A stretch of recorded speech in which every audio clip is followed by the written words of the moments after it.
ल आज म तपाईहरुलाई यो साइकोपी अथवा साइकापीमा कोडबाट कसरी एक्सपेरिमेन्ट गर्ने भनेर देखाउँदै छु। कसैले अरूले बनाएको कोडलाई तपाईले कसरी आफ्नो साइकोपीमा खोलेर एक्सपेरिमेन्ट रन गर्न सक्नुहुन्छ भन्ने कुरा यहाँ म देखाउँदै छु। तपाईले सबभन्दा सुरुमा त्यो कोड डाउनलोड गर्नु पर्यो अब इन्टरनेटबाट। त्यसपछि तपाईले चाहिँ एउटा फोल्डर क्रिएट गरेर त्यो फोल्डरमा राख्न सक्नुहुन्छ। अब मैले चाहिँ यहाँ एक्सपेरिमेन्ट 1 ग्रुप ए भनेर राखेको छु। यसमा यो फाइल डाउनलोड भइसकेको छ, py फाइल भनेर छ। py फाइल डाउनलोड भइसकेपछि तपाईले त्यसलाई त्यहाँ राख्नु पर्यो। त्यसपछि चाहिँ तपाईले साइकोपी खोल्नु पर्यो। अब साइकोपी रनर खोल्नु भयो हुन्छ। साइकोपी चाहिँ तपाईको कम्प्युटरको क्षमता अनुसार ढिलो अथवा छिटो खुल्न सक्छ। मेरोमा चाहिँ 16 GB र्याम हुँदा हुँदै पनि कम्प्युटर चाहिँ ढिलो छ। कारण पत्ता लगाउन सकिरहेको छैन मैले। ल अब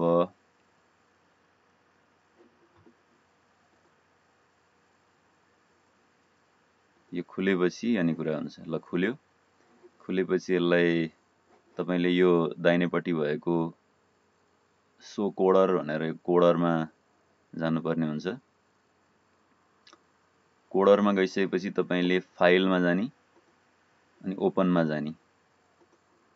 अनि त्यसपछि यो त्यही फोल्डर खोलेर यो फोल्डरमा गएर यो sensory perception time and span भन्ने अघिनको मैले फाइल देखाएको थिएँ त्यो py फाइललाई चाहिँ तपाईले ओपन गर्नु पर्यो। यसरी कोड खुल्छ। यो कोड खुलिसकेपछि अनि तपाईले अरु केही गर्नु पर्दैन।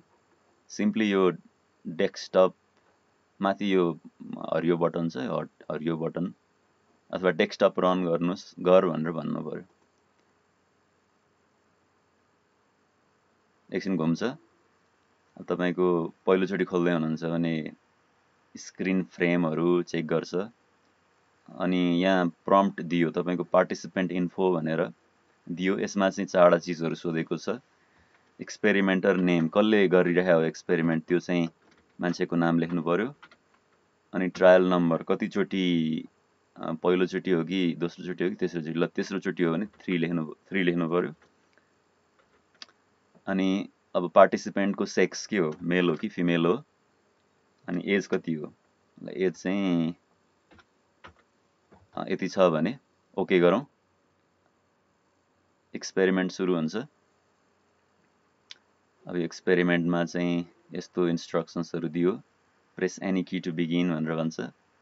तपाईलाई सुरुमा 15 सेकेन्ड 0.15 सेकेन्ड अथवा 150 मिली सेकेन्ड को लागि यसरी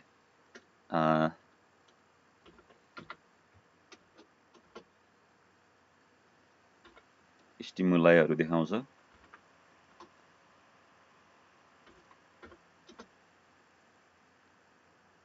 तपाईले त्यो गर्नु पर्यो, गराउनु पर्यो पार्टिसिपेन्टलाई। त्यसपछि यो हरेक एन्सर लेखिसकेपछि इन्टर थिच्नु पर्ने हुन्छ।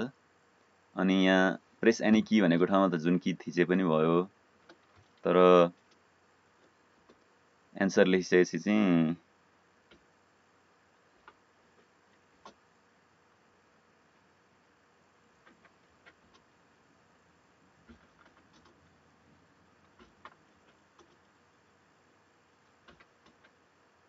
इन्टर की थिचेपछि मात्रै हुन्छ।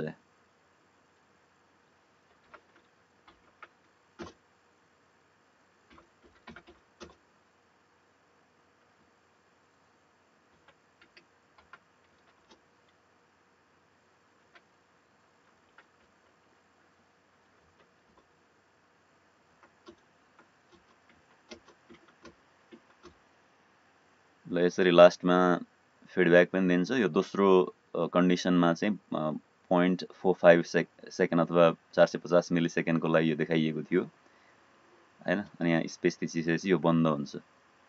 बन्द भएपछि अघिको फोल्डरमा तपाईँ हेर्न जानुभयो भने त्यहाँ एउटा फाइल क्रिएट भइरहेको हुन्छ। अब यो कोडमा चाहिँ फाइल क्रिएट गर्ने अप्सन राखेको छ, सबैमा हुन्छ भन्ने छैन, कुनै कुनैमा चाहिँ अब फाइल क्रिएट नगर्ने अप्सन पनि राख्न सकिन्छ। यसलाई खोल्नुभयो भने तपाईँले यो सबै इन्फर्मेसनहरू भर्खरै हामीले गरेको चिजहरू यहाँ देखिन्छ। जस्तै यो मान्छेको अटेन्सन स्प्यान 4 भयो 45 सेकेन्डको कन्डिसनमा चाहिँ हैन। अनि अब उसले दिएको रेस्पोन्स र उसलाई दिएको स्टिमुलाई र रेस्पोन्स मिलेको छ कि छैन यहाँ हेर्न सक्नुहुन्छ। जस्तै मैले यहाँ फटाफट गरेर देखाउँदाखेरि चाहिँ यो मिलेको छ, यो एउटा मिल्यो, दुईटा मिल्यो। यहाँ तपाईँले सिलेबलको सङ्ख्या चाहिँ यहाँ हेर्न सक्नुहुन्छ। लेन्थ, सिलेबल लेन्थ यहाँ छ 3, 4 को केसमा मैले छोटकरीमा जेडिडी भनेर मात्रै लेखेको छु। अब यो क्लियरली यहाँ तपाईँले देख्नुहुन्छ यो चाहिँ मिसम्याच छ। त्यो हिसाबले यहाँ तपाईँले काउन्ट गरेर गर्न पनि सक्नुहुन्छ, म्यानुअली नै हेर्दा पनि भयो। अब यसले एउटा मात्रै रेस्पोन्स दिएको छ। कोडिङ गर्दाखेरि यो म्याच यस नो भनेर यहाँ अर्को एउटा कलम क्रिएट गर्न पनि मिल्थ्यो, तर अब त्यो चाहिँ मैले गरिनँ हैन।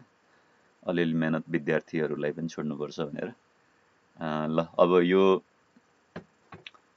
तपाईँले मिलेकोलाई त्यतिकै राख्ने, नमिलेकोलाई रातो रङले चिन्ह लाएर काउन्ट गर्न पनि सक्नुहुन्छ।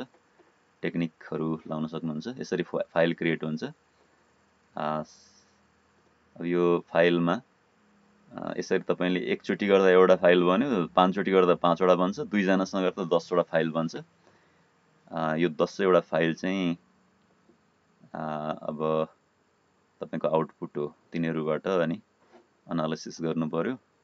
त्यसलाई तपाईले मलाई इमेल गर्न पनि सक्नुहुन्छ। ल है त यो चाहिँ मैले तपाईहरुलाई कसरी साइकोपीमा कोडहरु युज गरेर कोडको प्रयोग गरेर चाहिँ एक्सपेरिमेन्ट गर्न सकिन्छ, रेडीमेड कोड भन्ने कुरा चाहिँ देखाएँ। Thank you very much.